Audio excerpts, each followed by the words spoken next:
Where's my arm? Fish Maniacs, what's going on? Welcome back. Am I loud enough? Is this thing on? Thank you for your patience. Home safe. With the roll call going. Mike Early, Bird Special. What up, Mike M? Corey. He said at 8:49. So you probably got a little half an hour left to get home. Appreciate you, brother. Uh-oh.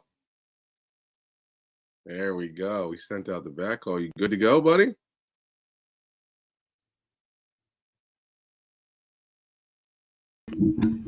I'm good to go. What about you? What's going on, my brother? Got some friends in the house. Got my boy Notice Trevor. right there. Yeah, there he is. My guy. What's up, Trev? What are you doing? You made it home safe? Yeah, that was rough about that last. But I got about midnight. It was that last 2 hours I had to stop and grab a sandwich and whew. Yeah. It gets crazy, dude. I'm not even gonna lie, dude. I fell asleep on Corey. Like, I fell asleep on Corey on the ride home from back to his house, like a good chunk. And then the ride to my house, I took a nap too. So I'm terrible. I get on those roads and I just it's like seeing the same thing, especially at night, seeing the same thing over and over. It's just you're just watching the lads. But Yeah. Well, when you're driving and you got the semis around you, your like eyes are like, oh, and I had one like swerve right in front of me, like cross my lane. I was like, oh, and it's trying to just so take me out. with the kayak stuff too. You're like, oh my god, this one. Don't hit my stuff. Don't hit my stuff. Semi did the same thing. He freaking like swerved, and I watched Corey just goes, "Oh my god!" I'm like, "What happened?" He's like, "The semi almost just hit the trailer." And I'm like, "Don't do that." Like my rods are laying in my kayak. It'd just be the worst thing ever to happen. But all right, I can't stay too long. I got about 15 minutes, and I got to put the kiddos down. So then I'll listen the rest of the time. So let's. I guess we should start badgering you though. But I guess I don't even know where the hell to start, dude. It was just an amazing week. It was just like one of the best weeks I've had in a long time, dude. I know. And I guess for me, it's like this is a taste of what pro fishermen go through, you know, when they're fishing a tournament. But they got a longer practice than we did. But 4 full days of fishing was rough. Yeah, it's not as easy as that last day was like, wow. Yeah. I mean, you saw me. Day 3 and 4, my body was like, no, but my mind was like, let's go. And it took me a second to get rolling there, but oh yeah. Oh, let's see. Yeah. Carol, like y'all had rough drives. Emily was exhausted. I can't believe Emily left right after the award ceremony. No way, I could have did that. Dude, and then worked Sunday night. Like when we were texting that we were getting home, she was actually at work. Yeah, that's nuts. Carol said, "Thank you, Corey, for booking the house next year. One more bed, LOL." We did have an extra bunk bed. We did. Someone wanted to climb up top, you know. Yeah, somebody could have climbed up top, but so we were actually looking at the Honeycomb campground right before we left. It's right next to GTO. Very dangerous. And it's right across the street from that boat ramp. That's a dangerous proposition. Yeah. Right there. So we were going to take a look at the pricing to see what it looked like because, you know, the Verbos and Airbnbs usually work out better. But yeah, we had a good house. Me, you, Caro, Emily, Mike Musgrove, and Corey, of course, and Steven. Yep, and Steven.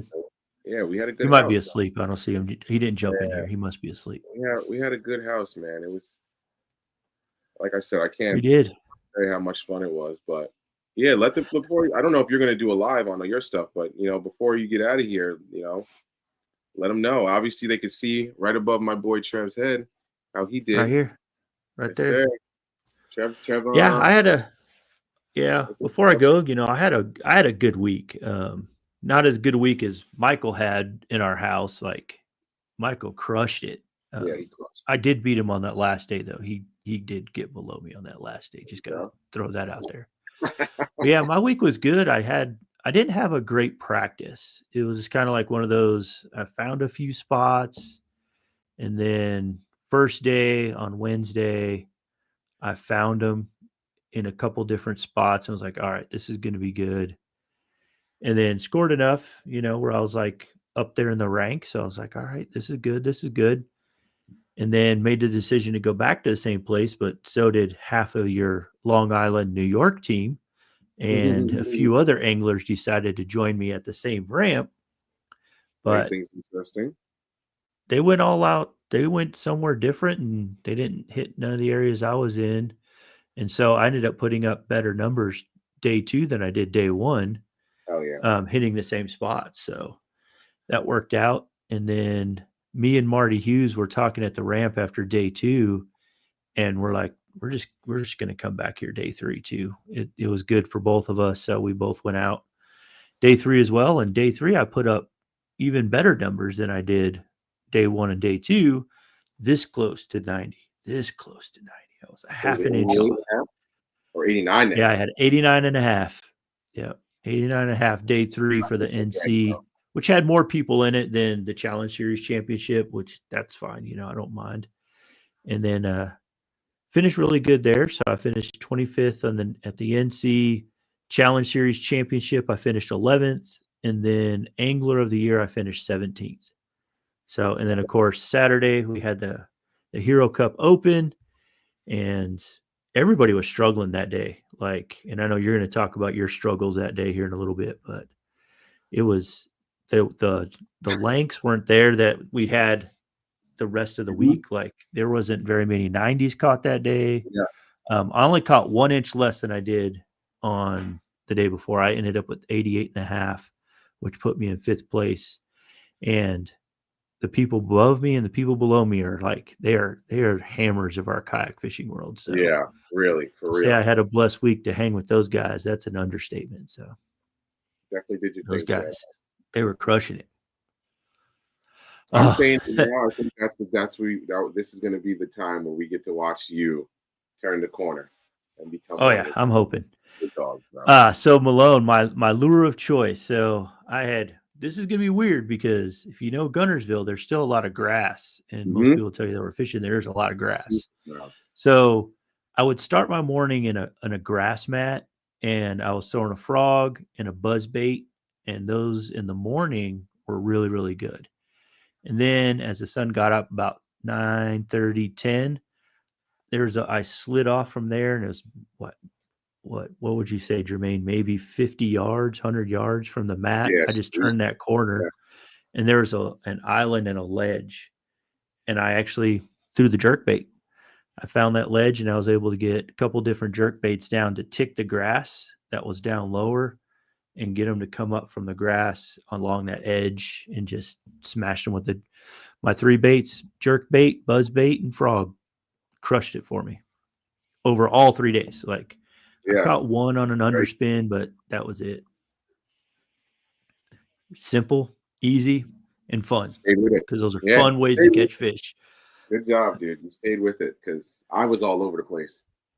I didn't really find a spot, so probably should have made the choice to go back to our beloved earlier in the week, but it is what it is. Yeah. And Guntersville is so huge.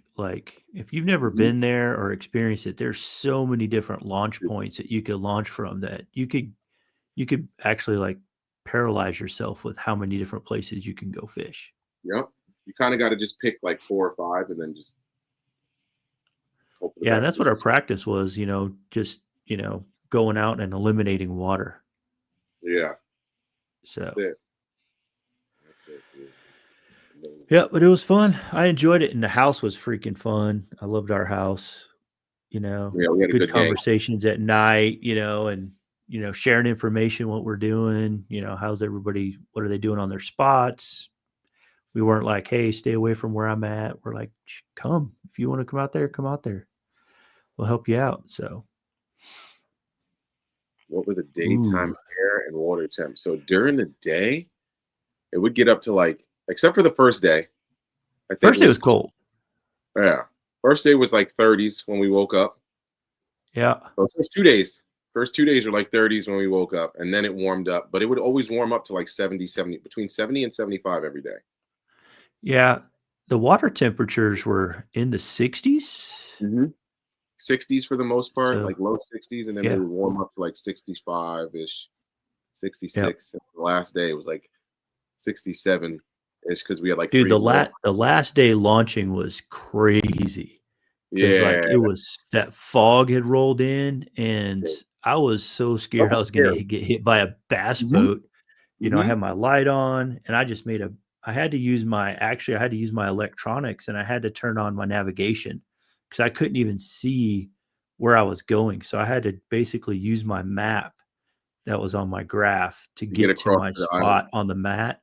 And then I buried myself in the mat so boats wouldn't hit me because I know they wouldn't come that close and get actually into the mat. Same thing on the other side. I literally just went and sat in the grass, and I was like, I'm not going anywhere. Forget that. I'm not doing that. That's crazy. I'm going to sit in the grass. What would you say? You could see what, maybe 15 yards in front of you? Like that was aggressive. Maybe. That was the thickest spot. So thick. Yeah. I should have some type of footage for it. I used looping the whole week, but my GoPro was on for the morning of the fog, so I'll have it. And then I think after I was leaving the mat, something happened with the GoPro and shut off. So I'll have a little bit of footage for that Hero Cup, but that fog was crazy. That's exactly what it was. It was a glitter boat tournament on Saturday. It's every Saturday at Guntersville. Let's see. Malone says, if I was going to Gville, I'd throw a spinnerbait. I know man Jermaine there threw a spinnerbait a little bit. Crank would be hard unless you're throwing a lipless. If you're throwing a lipless, you could kind of do what I was doing with the jerk bait. But certain spots on Gville, man, that grass is so thick that any kind of trouble it's trouble. It's kind of hard to shaky heads always work, But one thing I will say about that is you got to find the right spots. Yeah. You got to find the right spots with a shaky head because it's like same thing with that grass. Like I threw it and it just gets gunked up. Like you just can't even nuts because there's so much grass. I feel like that bottom is like, there's like that level. Yeah. And the water was super clear in spots too. Like you could see down that grass had cleaned it up so well that did you ever go out into the main river?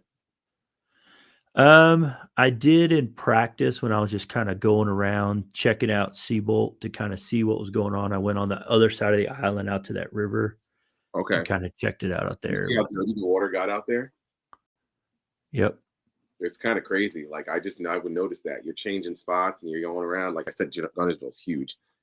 And I think it was day 3. I paddled 9 miles. So I was bouncing around, and you could just see like the water clarity change from this spot, and then it would change from this spot, go clean and murky. You get on the main river, and it gets murky again, and you get back in the pocket, and it's like grass, and it'd be clean again. It was crazy. Yeah, Malone, like wood equals fish. Like Debo said, find wood, pitch to wood. I can tell you during practice, I found a lot of wood at Town and Creek. And I pitched to a ton of it and caught nothing. They were not all of them were. Yeah, they weren't tight to cover. That's my thought the whole time.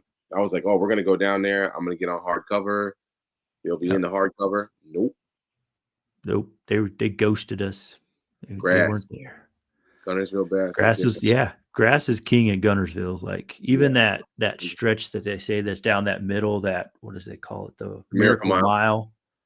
Where they start at the top and they just float down through. It's a huge grass flat that sits out there that they catch some 8-9 pounders off of. Except during this event, nobody that were in the top. This is probably one of the first events. I didn't hear anybody talk about it. Mike went down it, but Ridnour, and he said he did all right, but nothing. Crazy. but not enough to. Yeah, Yeah, to he make was pretty disappointed with what he was finding out there. They weren't what they used to be. So yeah. 5 So, 10s in the all right, place. man. Well, I'm going to jump off, and yeah, I'll have a Yeah, live thanks for joining probably me for a little bit, bro. I sometime, appreciate and you. I'll get you on the live, and we can chat it up some more. But I got to put the kiddos to bed and Yeah, do what you got to take care do. of all that fun stuff. So, all right, you fishing maniacs, have Appreciate you, fun, dude. and I'll be listening here in a little bit. So, Yes, sir. good night, all. Appreciate you, sir. Yep. See ya. There we go. We got Trev to jump in real quick. It's nice. But yeah, I'll get to my day. So for Saturday, so my day one, I don't even remember. Let me look at this. I think my day one, I caught an 18. Let's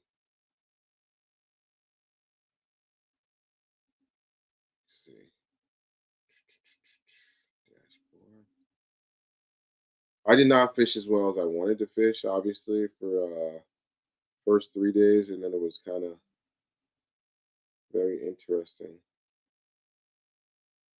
Find me. So I came in, Jesus, ugh, 68th for the NC, 46.5 inches. I caught a 16.75, a 16. Oh, you know what? No, that's just day three. So on day three, I caught a 16.75, a 16, and a 13.75. Remember that fish, 13.75. That's crazy.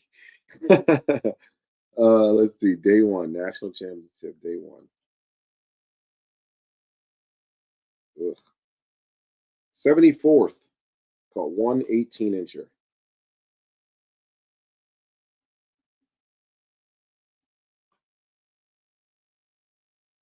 Let's see. Day two. National championship. Day two. Did a little better. 59th with 40 inches. 13.75, 13.75, and a 12.75. So all dinks. And then we did the day three, but I'll repeat it again. Day three was three fish, 16.75, 16, and a 13.75. That ended the national championship. And then they had, where's the Hero Cup?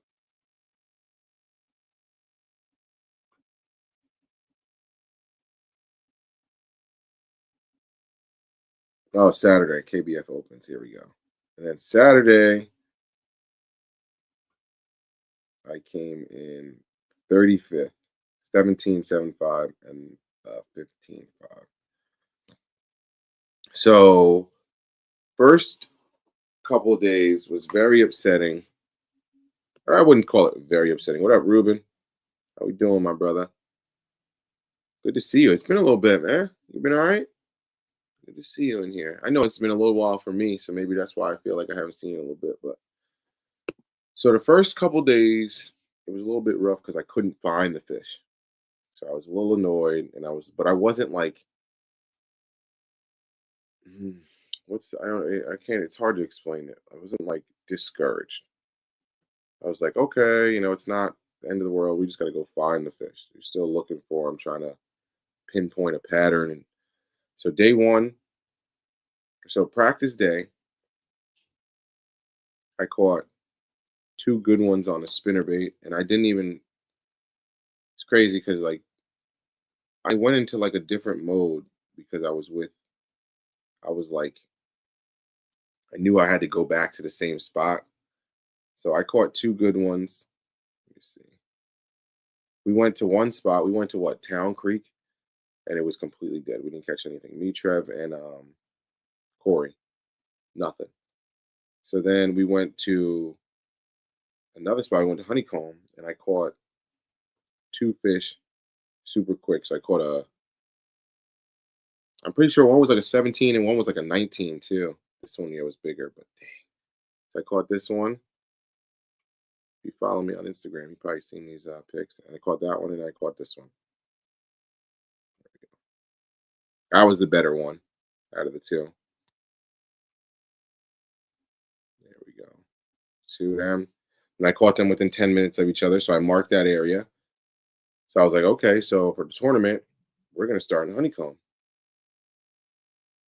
Then we went to Honeycomb in the morning. Did we stay there all day? I don't really remember. It's all a blur. Yeah, we went to Honeycomb, didn't do too well, caught some small ones. Day 2, I think we switched it up.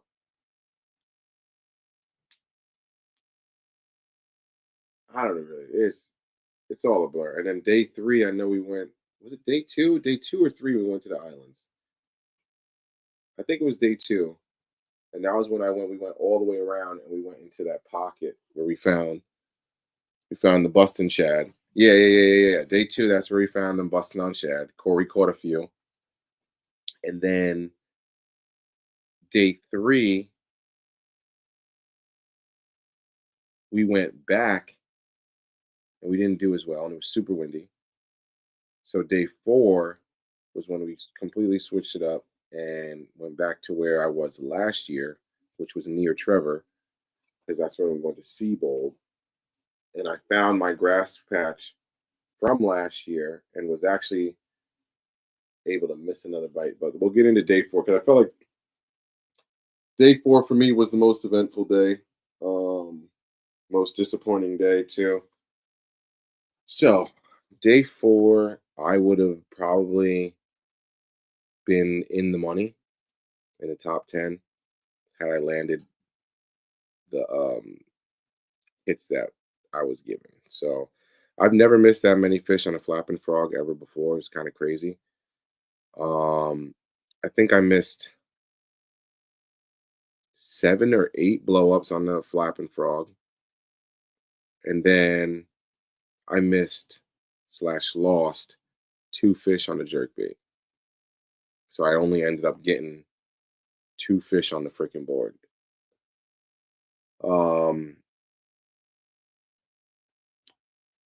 Very lightly to say I'm gonna post it. I'll give you everything I recorded. I was using looping, so it's a little bit different. I got to see how the footage breaks down. I haven't gotten to that yet, but I'm gonna post it. It's gonna hurt me. It still hurts me. I'm very competitive, and just to know, like, I can deal. Like, I understand how fishing goes. Like, if you're not around the fish and you're not finding them, it's like that's a different type of like, dang, I didn't find them today. Like I can I didn't find them today. Dang, that sucks. Like I can kind of get over that kind of fairly quickly.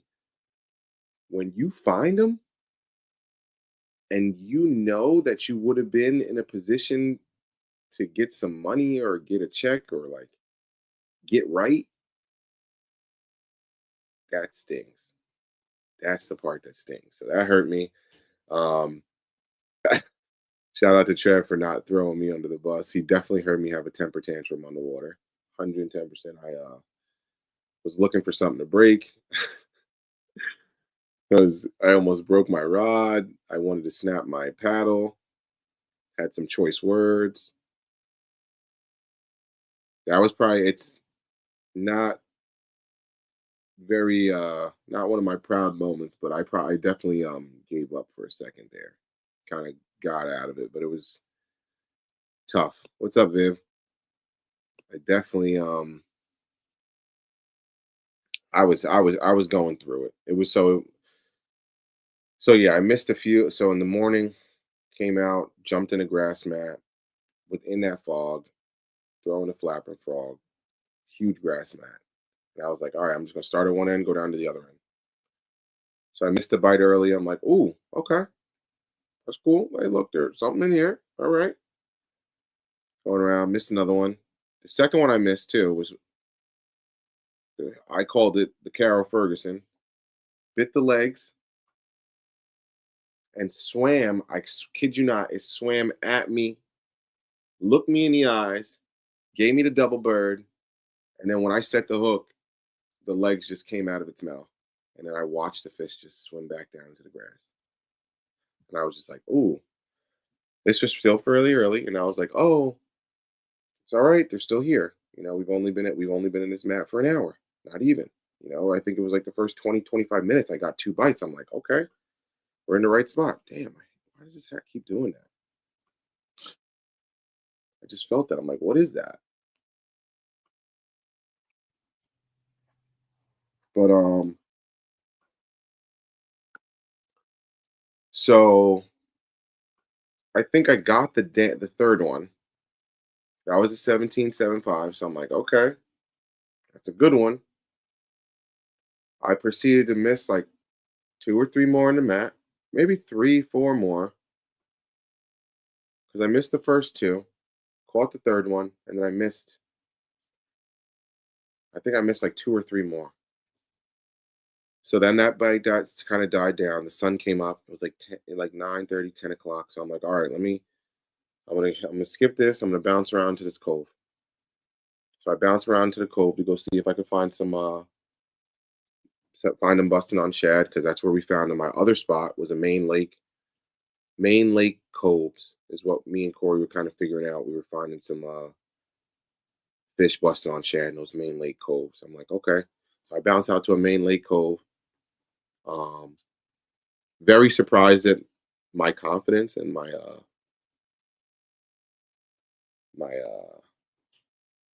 confidence as an angler has grown, because I was not afraid to be on the main lake at all, and it was a little bit windy. It's good enough. Speaking of that, just reminded me, I got to tell y'all something about that too. Going to the cove, absolutely nothing in the cove. There's like 3 bass boats in there, and like I just kind of pay attention to see their like attitude and like see how their like demeanor is. If they're like kind of like little like bouncy, if they're like slow, like and I see how like they're casting, if they're catching anything. So they weren't catching anything. I went back there for about 20, 30 minutes and I wasn't catching anything. So I bounced quick off that, went back to my grass mat. That bite wasn't too great. So I bounced to another grass mat. So I kind of bounced across the lake to kind of like where Trevor's original spot was. And then that's where I found the grass mat again, where I lost Matt's board last year. So I was like, oh my God, my mat's here from last year. So I stopped, posted up on that. I missed 3 bites on that and caught one, I think.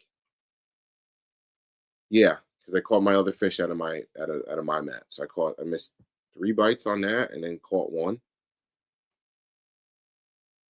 And then so then now I could like see Trev. Trev's probably like 100 yards away, like in his spot, working the jerkbait. And we talked that night, and he was like, "Yo, they're schooling. You kind of like it's kind of crazy because he was like, you'll just be chilling there, and then they'll just start blowing up." So I'm chilling in my grass mat, and I look up, and it just starts to happen, and I'm like, "Okay, I'm not gonna go chase him because it's not gonna be fun. Like I'm not gonna be able to because I'm paddling. I'm like, I'm not gonna chase him." They start pushing them forward towards me. Now they're blowing up like dang near within cast. So I'm like, okay, I guess I gotta go. So I go out. I start casting at the schools. And Trev's like, yo, time to jerk bait. So I'm like, all right. Go 110 on. And like it's more frustration. They start busting it and they're like killing shad. Poof, poof, poof, all around. I'm like, yo, Trevor's literally screaming at me, throw the jerk bait in there, throw it in there. So I throw it in there, boom. Hing, hing, hing, hing, hing, hing, hing. I get like 2 pills in and he pulls off. I'm like, how does it happen with a Vision 110? Somebody tell me. I don't understand it because anytime I even look at a Vision, I can't even tell you how many times I got hooked by treble hooks this weekend. I was rigging up, brand new Bucky's hoodie. First thing I did, I'm taking the rods out the car, boop, in past the barb. I'm like, yo, I ain't even had it for like I literally just put it on. I looked. I didn't. And I wasn't even trying to be near him. I put I put a treble in my finger. I put a treble in my other hoodie. Or he put a treble in the one spot on his rod holder that's not neoprene. Crazy. But the fish comes up, smacks it. I load up. Ooh, get like 3 rod pulls in. He pulls off. I'm like, Jesus, Mary and Joseph. So they start. What we figured out too was like they would, when they started busting on fish, it would last for like, it was either really short or it was like 3 minutes. It's like a minute. It was either like 1 or 2 hits, or it was like 7 or 8 hits busting, but like fish busting. So then on the next time they started busting, I throw in again. This time I hook them, right? Get them up, get them in the boat, decent fish, 15, 16. I'm like, all right, nothing crazy. He's hooked here, here, and then like down towards the middle. So I get the bottom hook out, I get the middle hook out, and I wasn't holding them, I was holding the bait. So I shake the top hook out, doop, he falls, doop, doop, doop, doop, back in the water. Boosh. I'm like, so that's when I lost it. It was like, we had to be off the water at 2. And at this point, it was like 105. And I did the math. And I was like, if these fish start busting every 15 minutes, that means, and I only have 2 fish, that means for the next 45 minutes, I have to be perfect in chasing the school. I don't have live. I'm not going to be perfect chasing the school. And I just spiraled instantly. Instantly. I was just like, I had that feeling. I was like, that was that in like basketball comparisons, like that was the basket bust, that was the bucket to stop the run. And I didn't make it. Like I felt like I missed a layup to stop the run. And then the other team went on like an 8-0 run again. And then you go back and watch the film and you're like, that moment right there, if you make that bucket, that changes the momentum of the game. And things just roll differently. Because if I get that fish in the boat, in my head, I would have been like, okay, cool, lock in. I only need 2 more fish. I know they're going to bust again in the next 2 more, or maybe not 3 more times in the next 45 minutes, and I'll be able to get 2 fish. And I think that would have I know, I do know me, so I know how that would have changed my mindset. And that I went completely the other way. I was all pissed off. I got tight. I was like, dang, I folded. I was oof, ooh, ooh, ooh, ooh. And then I pick up my phone, I look at the leaderboards, and Trevor's fishing in the same spot as me, like around the same caliber of fish, and he was in 5th. And I was just like, oof. And I started looking down. That's what pissed me off even more. I looked down the leaderboards, and yeah, I know Michael Bradley. That's where I'm at. And they're the mega bass hooks are stupid sharp, bro. Doesn't make any sense. Doesn't make any sense. But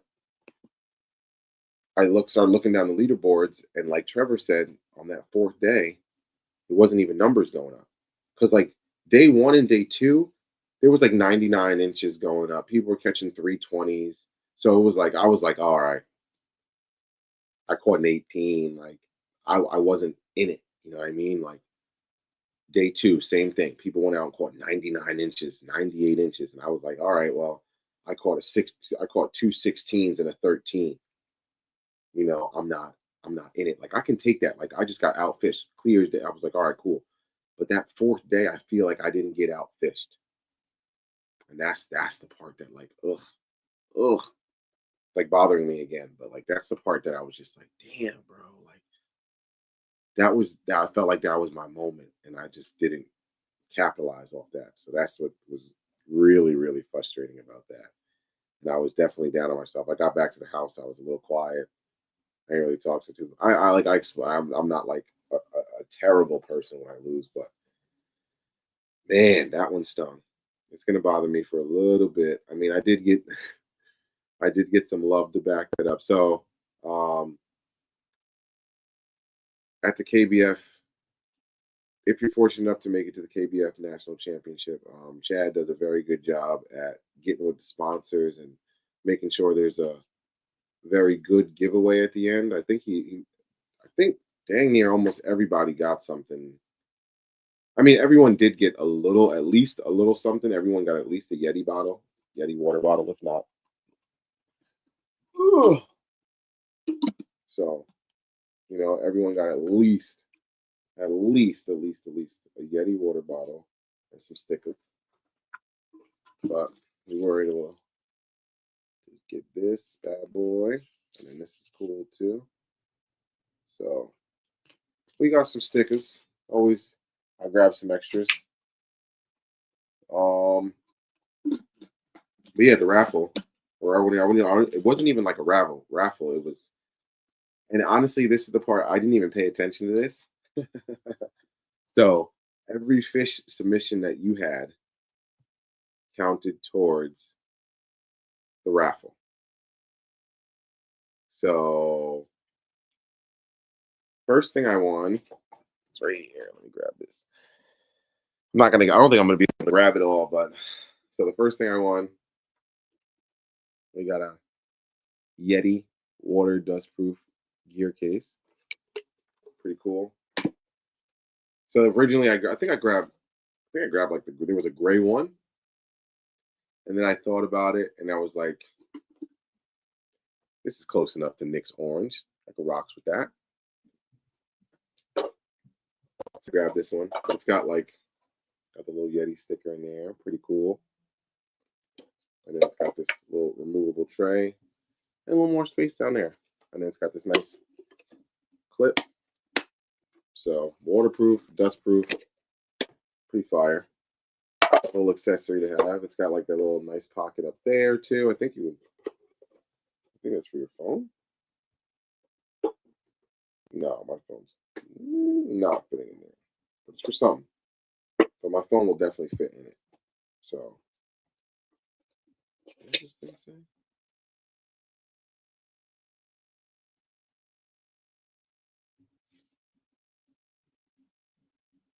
Oh, to register your Yeti account. I don't have a Yeti account. I'm not doing that. Okay, so we got that. And so I don't even remember the order. But it was a little crazy because your boy got lucky. What up, Vogel? We're going over all the things that I explained my day and all that good stuff already, but now I'm going over the awards. So the first thing we won was this nice little Yeti waterproof dustproof gear case, right? Fun, cool, something like nice. Now this is where it gets yak box thingy first, right? Okay, that's what I thought. Okay, so then that's what I thought. Yeah, so then I think it was like he did those. He had like 10 to 15 of these that he gave away. And then he had black packs that he gave away, all three sizes. I think two of the big ones, two of this, and then two. I think it was like two of the three sizes. And then he had the short stacks of all three sizes. So then I got called for a short stack. So I got the short stack. Hold on. I'm going to keep talking. And Miss Carol over here. Lost my ass.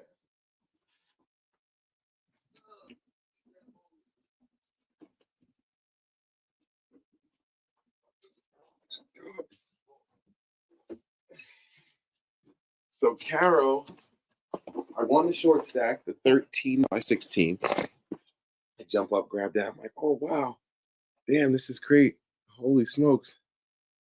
I know I didn't get it yet. So I won a short stack. Sitting next to Carol, and she's like, Carol won a black pack. That's right. Carol won a black pack. I'm sitting next to Carol, and she's like, oh, I need the short stack. I'm like, I don't have a black pack. And she's like, what size did you get? 13 by 16. She goes, that's the one I have. I go, what size black pack did you get? She goes, 13 by 16. You want to trade? Boom. Me and Carol trade. Now your boy's got a black pack. 13 by 16.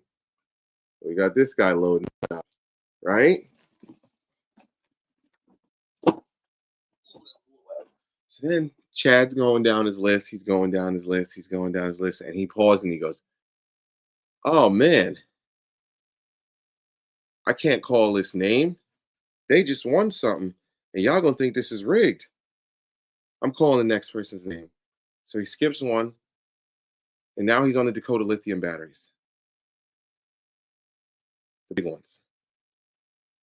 So he skips a name. And he goes, I know, right? That's crazy. Actually, we'll get into that. I actually made a little joke about that too, Vogel. So he skips a name. He calls somebody else. And then he goes, and then for the Dakota lithium, 12 volt, 135 amp hour, Jermaine Simpson again. I'm like, what? So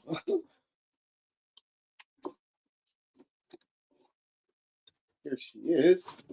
I get out the box. Oof. Your boy won one of these. 12 volt, 135 amp hour Dakota lithium battery. A little heavy. Kind of crazy. That's a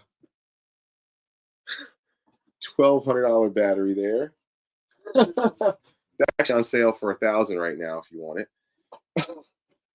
So I won that.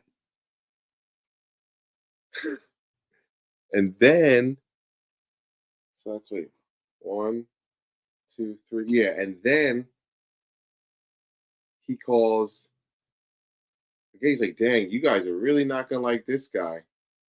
Then I won a Dakota lithium power box, the small one that I already have. Right? So where everyone's making jokes, they're like, oh, Jermaine's most hated, blah, blah, blah, blah. And the ceremony ends. As soon as the ceremony ends, I get a ding, ding, ding, ding, ding. I'm like, yo. I'm not gonna throw his name out there because I don't know if he's gonna get in trouble or anything, if he's frowned upon or whatever. But my guy comes over to me and he's like, yo, I'll trade you a rod, a chatterbait rod. He had me already. I'll trade you a chatterbait rod for that battery. So I'm like, which battery? He's like, the small one. I'm like, oh. So then, wait, there's more. Crazy. Where is it?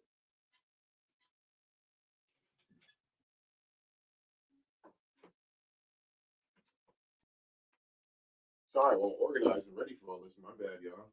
I just got home. My stuff's everywhere. I'm stepping over stuff just to get to this little setup.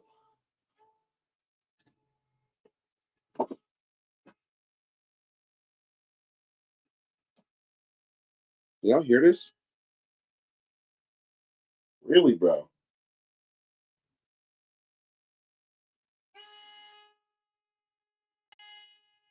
Bro, I promise you it's not that serious.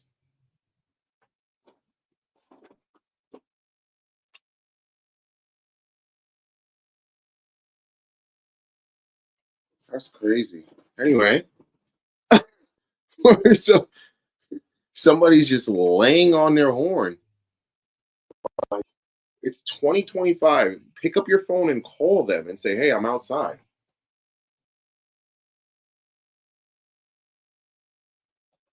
Anyway, somebody's laying on their horn, pulled up. Like, yo, I'm outside. Back to regularly scheduled programming. So yeah, I trade my power box for this Duckett Jacob Wheeler Select 7.4 medium heavy, moderate fast chatterbait rod. So I'm like, oh, cool. I feel it, and he hands it to me. I'm like, yo, feels nice. I go look it up online. I'm like, oh, this thing's 279 or 269, $269 rod, and I just traded him $125 black power box for it. So I ended up making out like a bandit there, and yeah. So I ended up getting a black pack, a Yeti.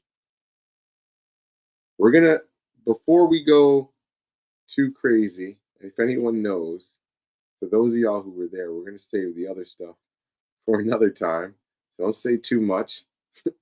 Carol and Jay, we're gonna keep it a little light tonight. We're gonna go over that another time. Probably get my guy on. Keep you guys a little suspense. Pay attention down the road. We're gonna have some good live stream set up. I was talking to a few people while I was down there, so definitely did a little networking. That's what you want to call it. But yeah, was able to win like a bandit. So I'm very excited, man. I'm very, very excited. Um, that definitely helped ease the pain from not fishing well, I will say. So I'm not gonna say I'm lucky anymore. I'm blessed. So yeah, our table definitely racked up.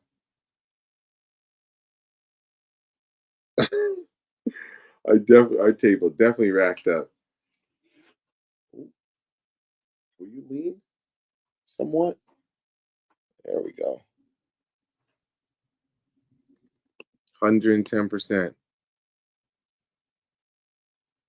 Good, Corey. Glad you made it, dude. Big shout out to Corey. Big, big, big shout out to Corey. He came, he picked me up from New Jersey, drove me to his house, loaded up, drove down to Alabama, drove us around while we were down there, drove us back to Pennsylvania, and then drove me back to New Jersey. So big shout out to my boy. Or he told him, Corey, love you, dog. My boy.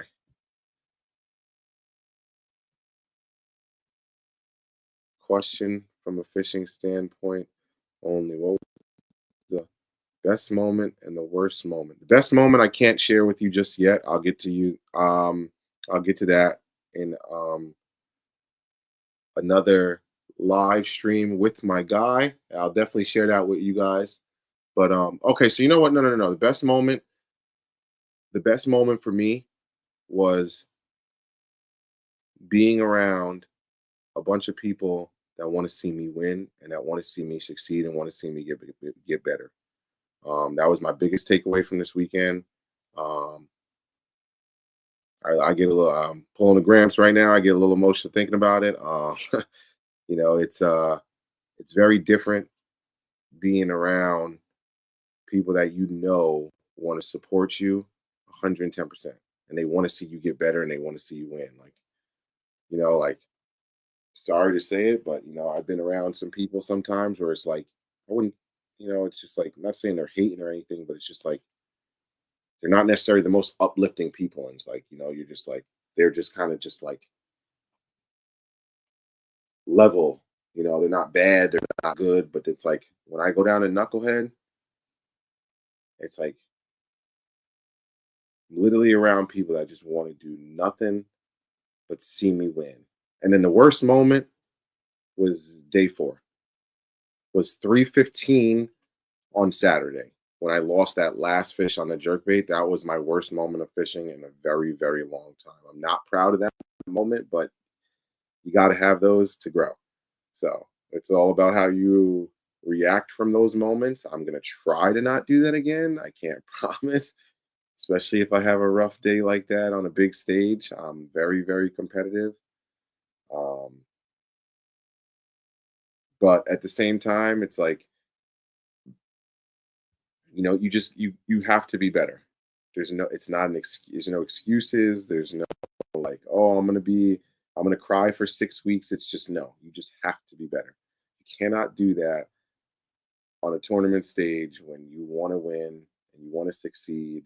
And also, like I said, day 1 through 3, I wasn't on the fish, so I wasn't upset with myself. It was more of a dang, I didn't find them. Dang, I didn't find them. That was just kind of It's terrible, but I can deal with that. Like I didn't find the 10% of the water that the 90% are fishing, which is okay. That is going to happen more times than not. Period. The end with fishing.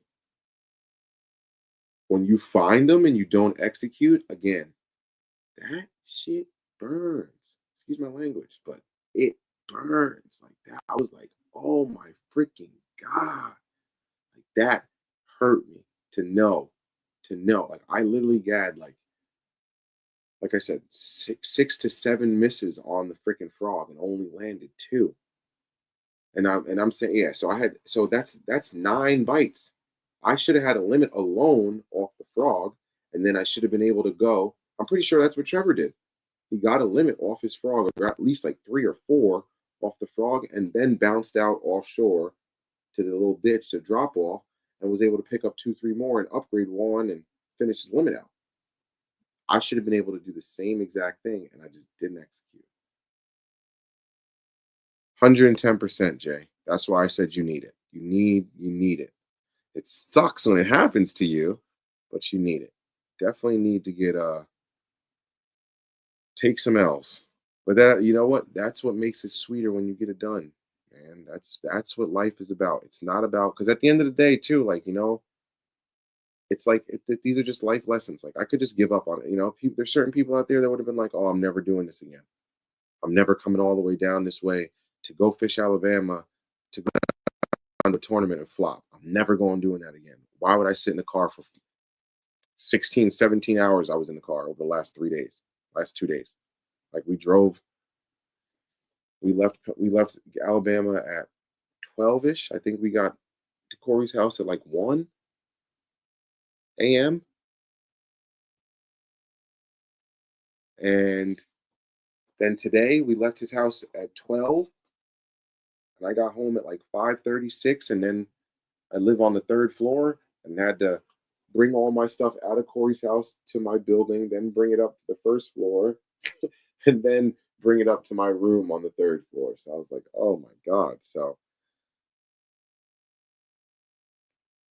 let's see.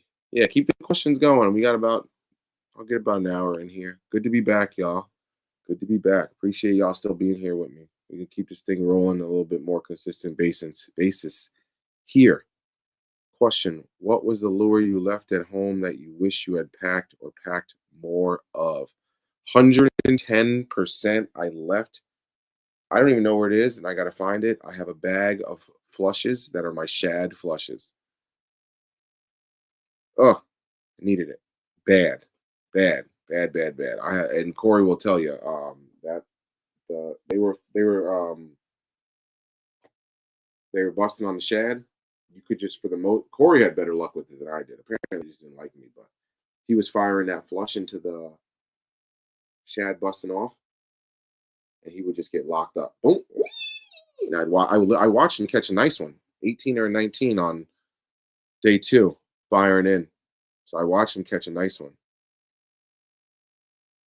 But I definitely forgot I had my bluegill colors, but I have 2 bags, and I forgot the second bag. The second bag has all the like translucents and shady colors, and I literally had to go buy some. I went to GTO and bought flushes that I already have. I was just like, ugh, that's so annoying.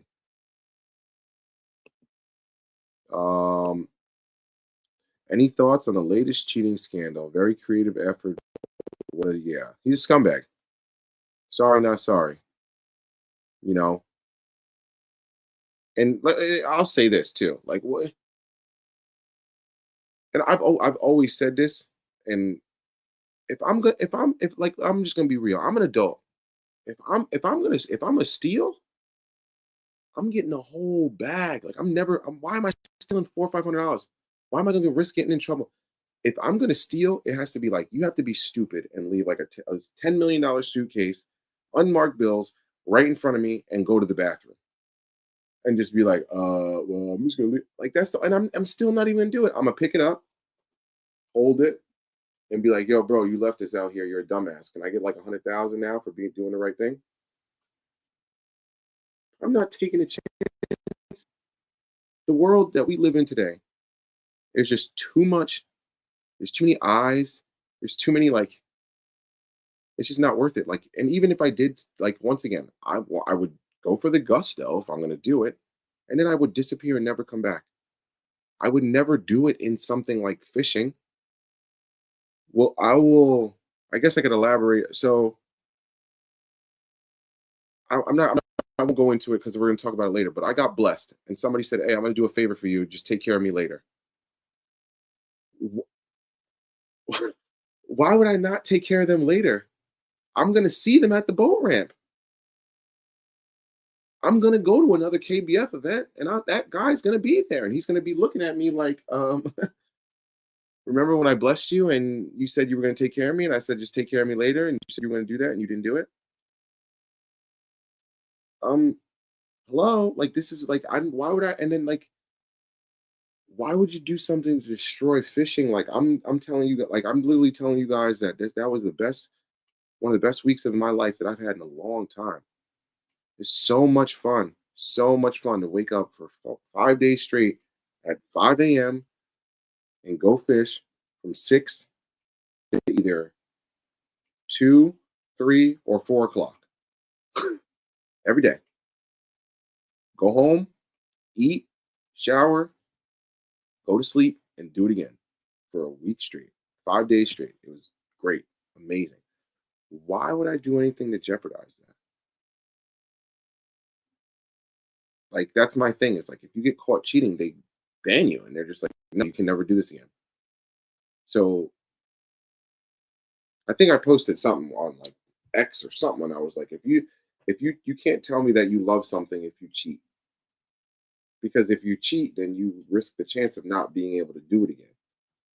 So like, I love fishing too much to cheat. Like,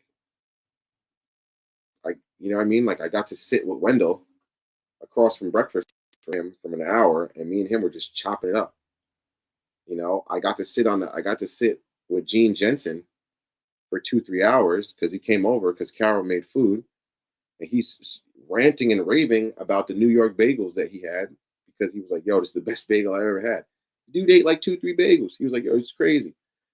I loved every moment of it. It was just great, and we talked about, like I said before, we talked about stuff that we would never talk about on camera, never talk about on camera, because and it's not that it was a bad conversation or anything. It's just not, YouTube's not the right place for that. But it's like, you get to sit down and you get to see like the real in another man or another woman. It's like, why would I risk anything to destroy that? Or to have those people looking at me weird. That's just not germane. I would never do nothing like that. It's weird to me. It's scummy. And once again, too, like, then I take it to another level, right?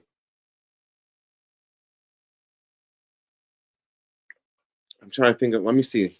Who's a good example here? All right, I'm not gonna air anybody out. Let's just say it like this.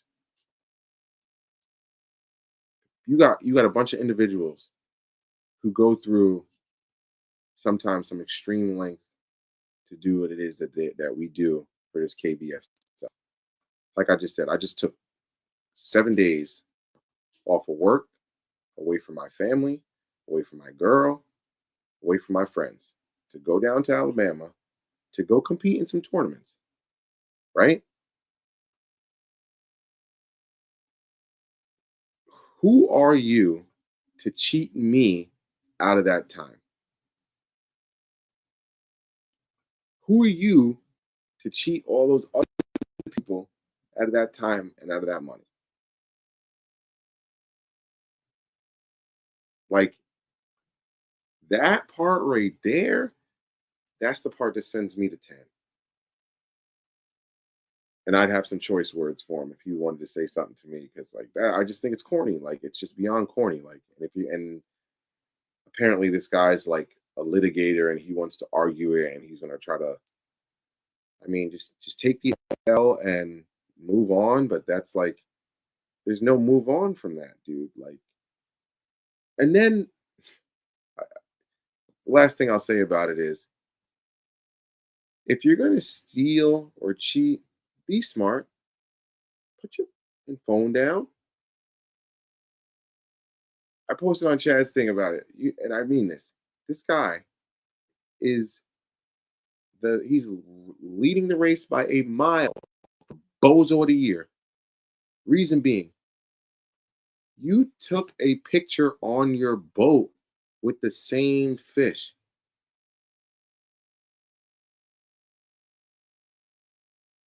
Like if you go to his Instagram, there's a picture of him holding the same fish, standing up, and there's nothing behind him. There's nothing there. Like you can clearly see, like, okay, dude, you're not standing on an island. You can't do that on a kayak because your rods would be behind you and your rod tubes.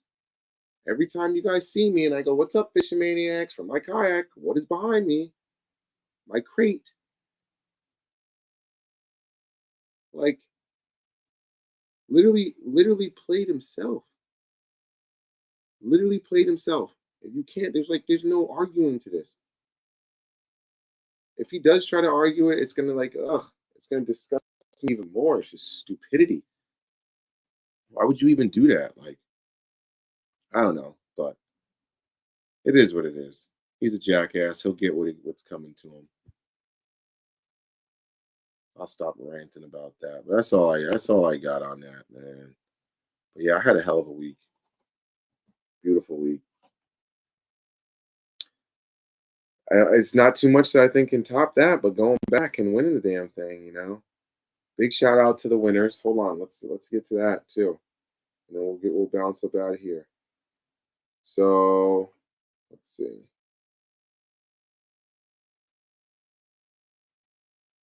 Big shout. So Saturday, KBF Open. Shout out to Wyatt Hammond. Wyatt's mad cool too. I talked to Wyatt for like 10 minutes. Like the third sentence out of his mouth, he was giving me some juice. Like we were talking about live scope, and literally like the third sentence, I was like, "Hey, what's up? I'm Jermaine," and he literally goes, "I remember you." And I was like, "Oh, cool. It's pretty freaking cool. It's Wyatt Hammond." And he's like, "Yeah, what's up? I remember you." And I'm like, "Oh, that's dope." And third sentence out of his mouth, he was giving me some juice. I was like, "Wow, that's freaking cool." So KBF Open Saturday was Wyatt with 93 inches. The KBF NC overall, first person to ever do it 2 times, your boy Wyatt Hammond. Big shout out to Mark Ferner, came in second. He's with Long Island KBF, representing for us Northern brethren. Shout out to Mike Musgrove. He came in fourth. Stayed in our house, 97.75. Don't want to skip third. Derek Bostic, 98 inches. And then fifth, sorry, that was a weird order. I went 1, 3, 1, 2, 4, 3, 5. Sorry. Terry Morgan with fifth, who I actually did meet too at the boat ramp, 97.75. And he was a good dude. Gene Jensen, 97 inches and 6. Garrett Wade, 96.25. Casey Reed, 96.25. Jesse Hansen with the big fish of the tournament, my boy. Another one of our Northern brethren. Jesse broke his PB and caught a 8-pound, 23.75 unit. So, caught a donkey. So, yeah, he came in 9th, and then 10th was Snyder with 94 inches. It's actually crazy to say that I competed against those guys. And I think I shook almost all their hands. Let's see. Some of the big bass caught. We got a 23.75, a 22, a 22, 21.5, 21, 21, 27.5, 20.5, 20.5, and 20.5. Who else we got? And then how many were caught? Let's see, one. So Jesse's Northern. Dustin Muse caught a 21.5. Mark caught a 21. And then Mark's girl, Michelle, she caught a 20.5. Okay. So that's what I'm saying. I ain't talking about us Northerners can't fish. Hey, oh, you're crazy. You know what we doing. We know what we doing. Representing for the North. Is that everything? And then I think the challenge, let me see, national. Day 2, Challenge Series Championship. Okay, so yes, that's the juice. The 10.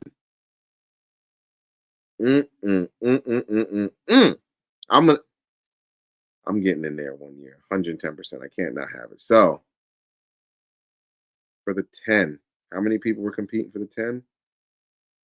51, it looks like.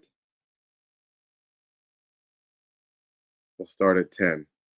So these are the 10 best anglers in KBF right now. We got Marty Hughes. So it was the challenge series was, I think, a 2-day. I think it was it 2 days? Day 1, day 2, overall, yeah. So I think it was a 2-day. Yeah, 2 days, 2 days, 2 days. Okay, here we go. So we got Marty Hughes, 171.5 inches for 10th place. Oh no, this is just the challenge series championship overall. This is just the challenge series. So Marty Hughes with 10, 171.5. Big shout out to Trevor. Trevor tied Marty Hughes for 10th in the challenge series, but he got bumped because of big fish. So big shout out to Trevor. Eric Jackson, 177.5 for 9th. Casey Reed, 179 flat for 8th. Garrett Wade, 180 flat for 7th. Russ Snyder, 180.75 for 6th. Jody Queen, 186.5. 186.5. Jeremy Baker, 188.25. Our boy, Michael Musgrove, 188.75 for 3rd. 2nd, 195.25. Wyatt Hammond. 1st place, dude, please, chill. 1st place, 196.75. Justin Fairclough. So Justin went absolutely bonkers. And Justin is the Angler of the Year as well. So Justin came in, did his thing. Dude had a great year. Yeah, it was crazy. Does it show it on here? I don't think. Day 1. No, this shows the big bass. I think you have to go to like the actual. I'm the actual KB to show like the 10.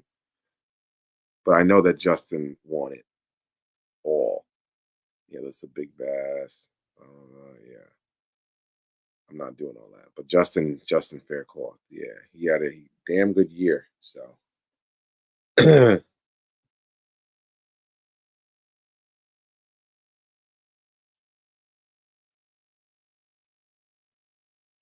yeah, I know. It's freaking great to not be sitting in a truck. Even though it was great. It's great. I don't mind it. Me and Corey just be chatting. And we'll have like an hour of me sleeping or silence. And then we'll get right back into it. What up, Tom? It's probably the J, but yeah, yep, that was probably the other J. What up, Tom? Since you won a chatterbait rod, what becomes of the 736? Nothing. 2 chatterbait rods. So my 736 is a heavy moderate fast. So what I plan to do is I'll probably keep that one for my half ounces and my jackhammers, and then this one is a medium heavy moderate with an extra fast tip. So it's kind of a little bit different, but he said that the guy that hooked me up with it explained to me that mini maxes and baby jacks run very well because it's a medium heavy and not heavy. So we'll see. I can't wait to get it out. I threw my Corrado on it right away. Right away. Even though it's not, is this? No, this one, oh my goodness. Yeah, my MGL. I think I showed it to you guys. I was bank fishing and I fell and scratched it all up. But this is my Corrado. This is kind of getting beat up too. This is from travel.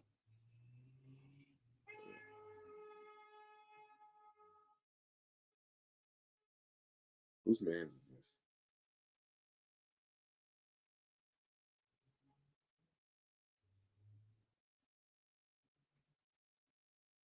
What time is it?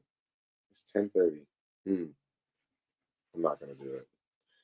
Anyway, yeah, I'll probably what I plan to do is honestly, I'll just have it'll be easy. It'll be a little bit easier for me to have like a chatterbait and a spinnerbait tied on at the same time, or 2 chatterbaits, because then maybe I'll just have a chatterbait, a jackhammer, and a baby jack always tied on.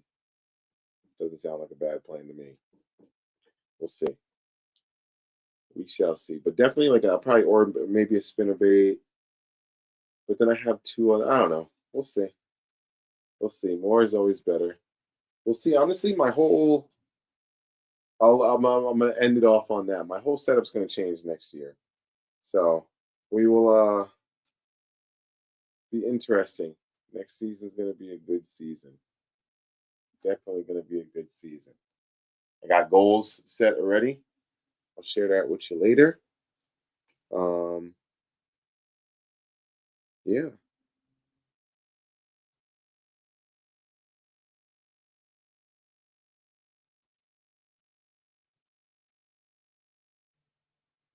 Wish we could have. Let's see. Yeah, that's exactly what it was.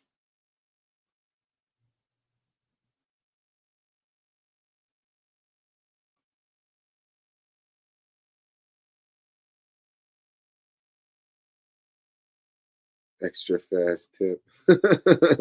Jesus, Jay.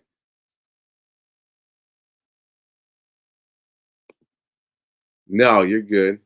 You're definitely good. I lost another rod sleeve. Of course, I lost the rod sleeve off the Jacob Wheeler rod, but other than that, no, it was fine. And the towel stayed under the rod, under the reels, which was interesting. So